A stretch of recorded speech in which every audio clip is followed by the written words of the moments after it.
Já estamos aí, né? Mês de agosto acontecendo, festa de Dom Bosco aqui na paróquia chegando e você aqui no podcast Vamos Juntos acompanhando essa série especial sobre a espiritualidade de Dom Bosco. É muito bom a gente poder aprofundar cada vez mais os nossos passos dentro da espiritualidade tão profunda deste grande santo da nossa igreja, o nosso querido Dom Bosco, nosso querido São João Bosco. Na semana passada, a gente ouviu sobre a presença de Deus, como é que isso se dá na vida de Dom Bosco. E agora, nesta semana, como você já deve ter visto aí no título, o tema do segundo elemento assim importante da espiritualidade de Dom Bosco é a frequência nos sacramentos. Olha, os sacramentos são, como a gente já falou aqui em outros episódios, são sinais visíveis da graça de Deus que é invisível. Mas como é que essa graça de Deus era visualizada na vida de Dom Bosco de maneira mais forte? A partir dos sacramentos. E aí a gente vai estudar o porquê desse envolvimento de Dom Bosco tão profundo com os sacramentos, qual que era a ligação que ele fazia disso para aprofundar essa espiritualidade. Quer conhecer um pouquinho sobre isso? Então, já sabe, né? Vamos juntos! Vamos juntos! Vamos juntos! Vamos juntos! Vamos juntos! Vamos Vamos juntos! juntos! Vamos juntos! Vamos juntos! Vamos juntos! Vamos juntos! Vamos juntos! Vamos juntos! Vamos juntos!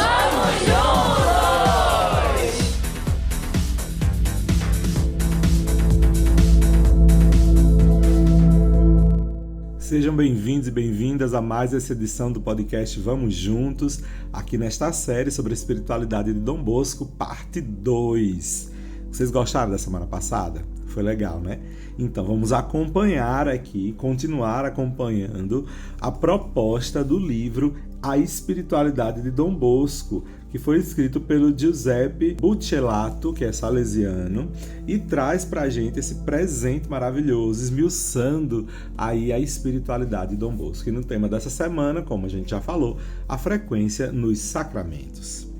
Olha, minha gente, segundo o que o Buccellato fala aqui, na escola de Mamãe Margarida, de Padre Calosso, de Padre Cafasso e, sobretudo, de Santo Afonso Maria de Ligório, Dom Bosco aprende a reconhecer na frequência dos sacramentos um dos elementos mais importantes da vida espiritual, que será também um elemento imprescindível da sua pedagogia, a santidade.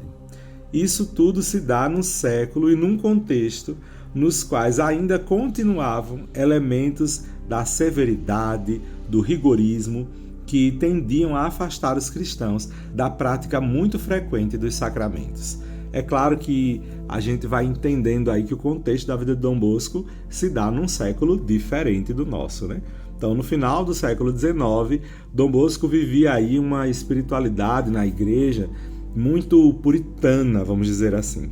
Mas, como eu já disse a vocês no início da leitura desse texto, na escola de Mamãe Margarida, que é a mãe dele, o Padre Calosso e Padre Cafasso, que foram seus grandes guias espirituais, e também de Santo Afonso Maria de Ligório, que era um santo já conhecido de Dom Bosco, aí, minha gente, não tem como fugir da frequência dos sacramentos, não tem como fugir do apego, do amor aos sacramentos. No entanto, Dom Bosco vivia num tempo que não era todo mundo que frequentava o sacramento, não. Na verdade, nem todo mundo estava apto a frequentar os sacramentos, e isso se dava de maneira muito forte, muito rigorosa. Então, para Dom Bosco, a convicção profunda da centralidade da religião, principalmente dentro do sistema preventivo, que é o método que Dom Bosco desenvolveu para poder evangelizar e educar os jovens, vai acompanhar constantemente a obra dele. O sistema preventivo de Dom Bosco, na Educação da Juventude, que é um texto dele, vai conter esta máxima: a confissão e a comunhão frequentes e a missa cotidiana são as colunas que devem sustentar um edifício educativo no qual se queira eliminar a ameaça e o castigo. Então, Dom Bosco colocava aí a perspectiva religiosa para diminuir, para acabar com aquilo que era péssimo segundo a educação para Dom Bosco. O que é péssimo na educação para Dom Bosco? O castigo e a ameaça. Então, esse clima de medo, de repressão, Dom Bosco abominava e queria isso longe do oratório. Então ele escreve que a frequência na missa, na confissão, na comunhão, logicamente na missa, ia fazer com que a ameaça e o castigo fossem eliminados do processo educativo. Ele escreve: a confissão, a comunhão frequentes e a missa. Vocês estão percebendo aí? Então não era toda a missa que os meninos comungavam, Não era toda a missa que eles participavam da comunhão. Isso por causa, como eu falei para vocês, daquele grande rigorismo que se dava com relação à questão do pecado e tudo mais. Então nem todo mundo podia estar comungando sempre. A exortação à confissão frequente também está unida frequentemente à recordação de ter um confessor estável. Dom Bosco escrevia: recomendo do fundo do coração a todos, mas de modo especial à juventude. Isso ele escreveu na vida de Francisco Besuco, quando ele faz essa narrativa, que faça a tempo a escolha de um confessor estável e nunca o mude, a não ser em caso de necessidade. Evite-se o defeito de alguns que mudam de confessor quase cada vez que vão se confessar, ou então, devendo confessar coisas mais graves, vão em busca de um outro, voltando depois ao anterior. Fazendo assim, não cometem pecado algum, mas nunca terão um guia seguro que conheça a fundo o seu estado, o estado de sua consciência. A ele aconteceria o mesmo que a um doente que a cada consulta quisesse estar com um novo médico. Este médico dificilmente poderia conhecer o mal do doente e por isso não poderia receitar os remédios convenientes. Dom Bosco não é nada bobo, Profundíssimo, traz pra gente esse ensinamento que fica aí para vocês já, viu, jovem? Que faz a sua confissão, se tem aí a sua confissão frequente, e é bom que tenha, escolha um confessor, a fim de que o padre entenda muito bem o seu contexto e possa te acompanhar, te fazer crescer nisso.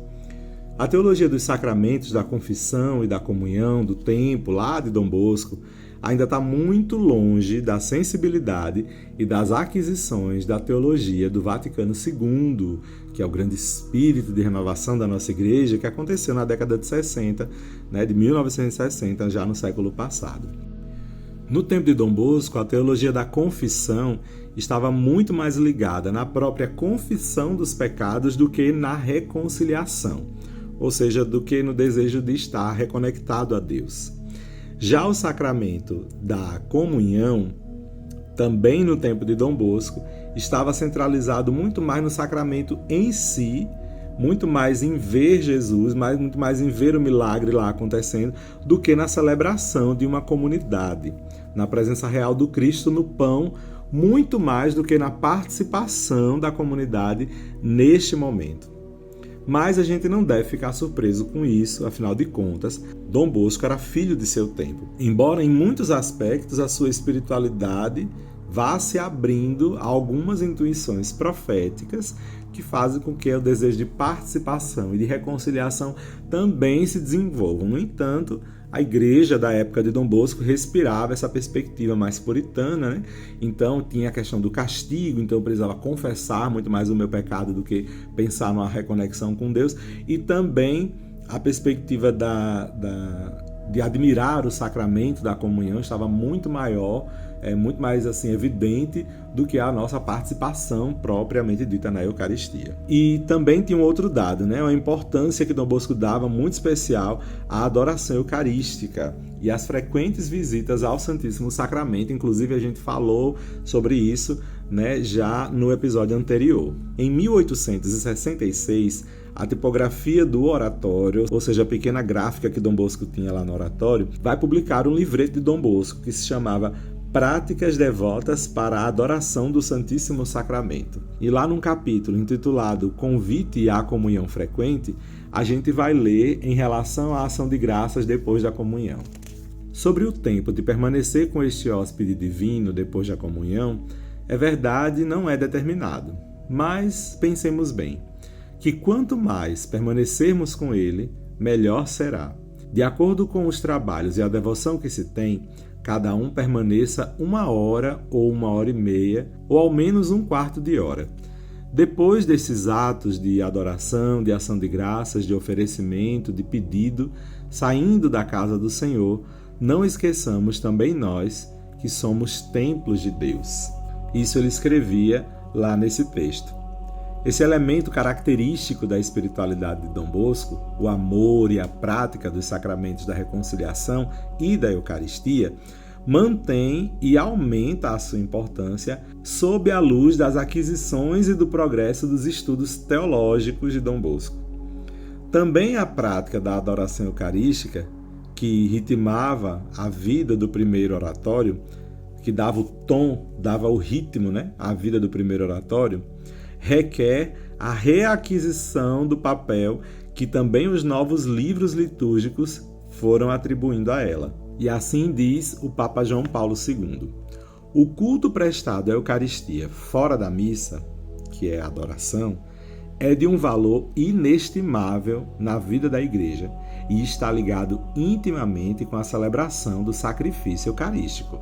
É bom demorar-se com ele e, inclinado sobre o seu peito, como o discípulo predileto, como a gente lê lá em João 13:25, deixar-se tocar pelo amor infinito do seu coração. Se atualmente o cristianismo se deve caracterizar sobretudo pela arte da oração, como não se sentir de novo a necessidade de permanecer longamente em diálogo espiritual, adoração silenciosa, atitude de amor diante do Cristo presente no Santíssimo Sacramento? Quantas vezes, meus queridos irmãos e irmãs, fiz esta experiência recebendo dela força, consolação e apoio. Desta prática, muitas vezes, louvada e recomendada pelo magistério, deram-nos exemplo numerosos santos. De modo particular, distinguiu-se Santo Afonso Maria de Ligório. Pois é, isso aí foi o que escreveu o Papa São João Paulo II sobre a questão da adoração. Então, queridos ouvintes do podcast Vamos Juntos, nós vamos acompanhando aqui neste episódio a profundidade que Dom Bosco dava a essas duas bonitas práticas da confissão e da comunhão. E agora a gente, como sempre, não pode olhar para a história de Dom Bosco e vê-la como um museu, admirar aquilo ali e depois passar adiante para outra peça. A gente tem que aprofundar, não tem condição, tem que atualizar tudo isso, trazer para a nossa vida para a gente poder experimentar também a beleza, a profundidade e a santidade de tudo isso, Afinal de contas, não é à toa que a igreja recomenda o modelo bonito da vida de Dom Bosco para nós. A gente precisa aprofundar tudo isso, então vamos embora. Olha, como a gente leu aqui no texto, vou até deixar um pouquinho ele de lado, só para a gente relembrar, do padre Giuseppe Buccellato, que é o Espiritualidade de Dom Bosco, que é o livro que a gente está aprofundando aqui, a gente conseguiu ver que, na perspectiva de Dom Bosco, o desejo da comunhão e da frequência também no sacramento da reconciliação, da confissão, tinha um aspecto específico, justamente a partir do que ele trazia como característica. E quais eram as características? No caso da reconciliação, era muito o apelo que Dom Bosco fazia para que aqueles meninos sentissem, na perspectiva do desejo de reconexão com Deus, sentissem verdadeiramente a necessidade de estar próximos de Deus, colocando a mão na consciência, desenvolvendo a consciência crítica com relação a si mesmos. Onde é que eles podiam melhorar, onde é que eles podiam rever os próprios passos, justamente num desejo de buscar uma identificação, um guia, um modelo.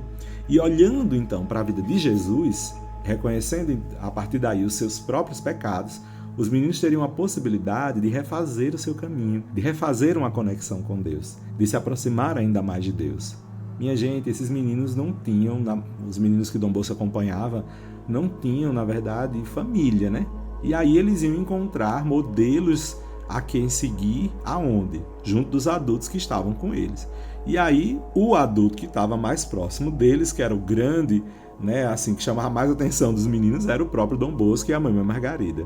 E todos eles estavam ligados intimamente a esse desejo de estar com o Senhor a partir dos sacramentos. Então, para aquelas crianças e aqueles jovens, era fundamental um guia, uma referência.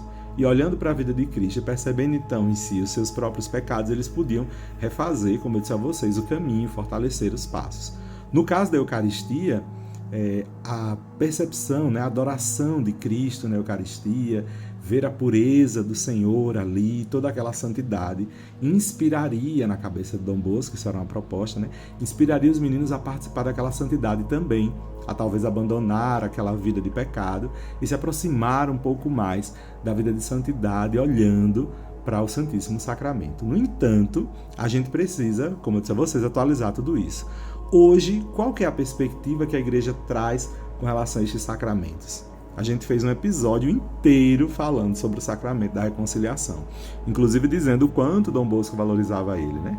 Então, o sacramento da reconciliação, inclusive eu evito dizer da confissão, eu prefiro dizer da reconciliação, ele traz exatamente essa proposta da gente se reconciliar com Deus, de refazer o caminho amoroso com o Senhor e aprofundar a nossa vida nessa perspectiva. Então, o passo bonito que a gente pode dar dentro da perspectiva desse sacramento, como um entendimento aí da espiritualidade de Dom Bosco, é a gente buscar cada vez mais uma vida longe do pecado, uma vida de falta de consciência, uma vida sem limite, sem respeito, sem ordem. Então a gente precisa cuidar da gente, preservar a nossa vida, a vida dos irmãos. Então quanto mais consciência eu tenho de que os meus atos têm uma consequência, mais cuidado eu vou ter com a minha própria vida. E aí, já que meus atos têm consequência, por que não olhar a minha vida a partir dos atos de Cristo, para que as consequências da minha vida sejam as mesmas das de Cristo? Espalhar amor e receber amor, né? E até o fim amando e encontrar vida eterna. Olha aí que bonito. Também a gente pode olhar assim, nessa perspectiva, a questão da comunhão. Não mais somente uma admiração. Claro que a gente não pode deixar de adorar o Senhor, como o próprio Papa João Paulo II já propôs isso pra gente, isso é bonito. Só que a gente não pode esquecer que a adoração eucarística, como o próprio Papa disse, está intimamente ligada à comunhão. E o que fazemos no sacramento da comunhão? Uma pílula somente para a gente se remediar dos pecados? Claro que não, né? A Eucaristia hoje, bem celebrada, bem participada, tem exatamente o sentido profundo de fazer com que toda a comunidade entre em comunhão, viva a comunhão com Cristo e com os irmãos. Porque foi isso que Jesus fez e foi isso que as primeiras comunidades cristãs ensinaram para nós. Basta olhar os Atos dos Apóstolos. Então fica aí nesse podcast de hoje o convite bonito a você que está aqui na Vivência Paroquial Salesiana, a você que está conhecendo agora a espiritualidade salesiana a partir desta série, a você que está acompanhando a gente no nosso podcast, frequente cada vez mais esses lindos sacramentos da comunhão e da reconciliação. O sacramento da Eucaristia, o sacramento da reconexão com Deus, que é o da reconciliação, eles só fazem bem pra gente. Como nos diz o nosso querido Papa Francisco, a comunhão não é o prêmio dos justos, o prêmio dos fortes, mas é remédio para o nosso povo, para curar nossas feridas e também para nos fazer unir com os nossos irmãos e irmãs. Sermos Eucaristia no mundo, na vida dos irmãos, isso é muito lindo. Então aprofunde, minha gente, esses sacramentos, vivam, participem da celebração com autenticidade, conheçam a liturgia. Inclusive a gente já fez até 2 episódios aqui, uma série bonitinha sobre liturgia, para você entender o que está fazendo lá na missa. Então, inclusive, recomendo você escutar novamente esses episódios e viver mais profundamente o da autoconsciência, né? Da autoobservação, para você ver aonde você está vacilando e fazer a sua reconexão com Deus a partir do sacramento da reconciliação. Assim a gente vai viver mais de perto aquilo que aquela bonita santidade que Dom Bosco vivia. Eu estou na perspectiva de ir para o céu, de ser santo. E você? Será que você topa viver a partir dessa linda perspectiva, colocando o verdadeiro valor que a sua vida tem, levando ela a sério, trazendo verdadeiramente os valores do Evangelho para a sua vida? Então, se você topa, aprofunde mesmo, porque assim você vai viver da melhor maneira a espiritualidade proposta por Dom Bosco. Então, no primeiro episódio, nós vimos uma perspectiva sobre a presença de Deus. Viver 24 horas consciente de que você não está sozinho, de que você é amado, amada por Deus. Isso é muito bom. Viver, então, na sua presença, muito mais do que olhá-lo de longe, vai fazer com que você seja companheiro e companheira do Senhor. Viva na palavra. Depois, no episódio de hoje, nós estamos vendo que, para a gente viver mais intimamente ligado a Deus, não basta somente olhar para Ele Não basta somente estar lá na adoração, mas participar da Eucaristia e, para participar perfeitamente da Eucaristia, viver bem o sacramento da reconciliação com o Senhor. Então, minha gente, passos estão sendo dados, basta você dar os seus também nessa perspectiva linda da santidade proposta por Dom Bosco. E aí, topa viver isso? Então, minha gente, aguarde que semana que vem tem mais episódio do podcast Vamos Juntos, tem mais um passo e olha, pelo que eu tô vendo aqui, assim, também muito importante para a gente viver a santidade segundo Dom Bosco. Então, aguardo vocês semana que vem, tá? Inclusive, já te faço esse convite. Se você está acompanhando a gente por alguma rede social, curta este nosso conteúdo, comente neste nosso conteúdo, nem que seja com emojis, coraçõezinhos, mãozinhas assim postas, comente da forma como você quiser e também compartilhe o conteúdo desse nosso podcast para mais pessoas poderem ter acesso a essa bonita espiritualidade salesiana, minha gente. Tá perdendo tempo aí, hein, se você ainda não fez isso. Assim que esse episódio acabar, cuida de compartilhar com todo mundo e mandar também para nós a partir de mensagem lá no Instagram da AJS, a JS Caetés. Manda pra gente mensagem com temas de podcast que você gostaria de ouvir por aqui. Os nossos jovens já estão procurando outros temas, a gente já está aqui ligado nos próximos meses, mas a gente aceita com certeza a sua sugestão. Então manda mensagem pra gente, compartilha esse conteúdo e te aguardo na semana que vem para que a gente possa viver mais profundamente a espiritualidade de Dom Bosco. Então, para a gente encerrar, vamos fazer aquela oração a São João Bosco. Em nome do Pai, do Filho e do Espírito Santo. Amém. São João Bosco, Pai e Mestre da juventude, dócil aos dons do Espírito e aberto às realidades do teu tempo, foste para os jovens, sobretudo humildes e pobres, um sinal do amor e da predileção de Deus.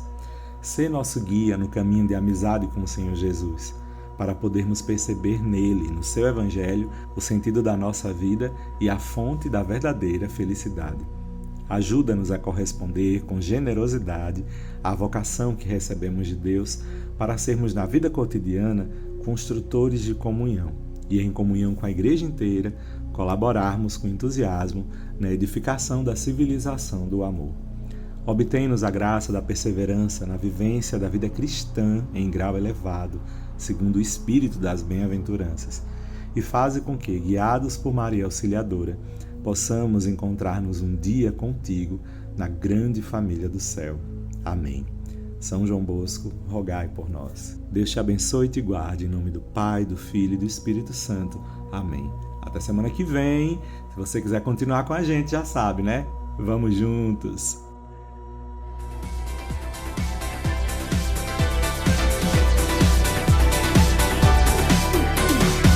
Esse podcast é uma iniciativa da AJS Caetés e Inspetoria Salesiana São Luís Gonzaga.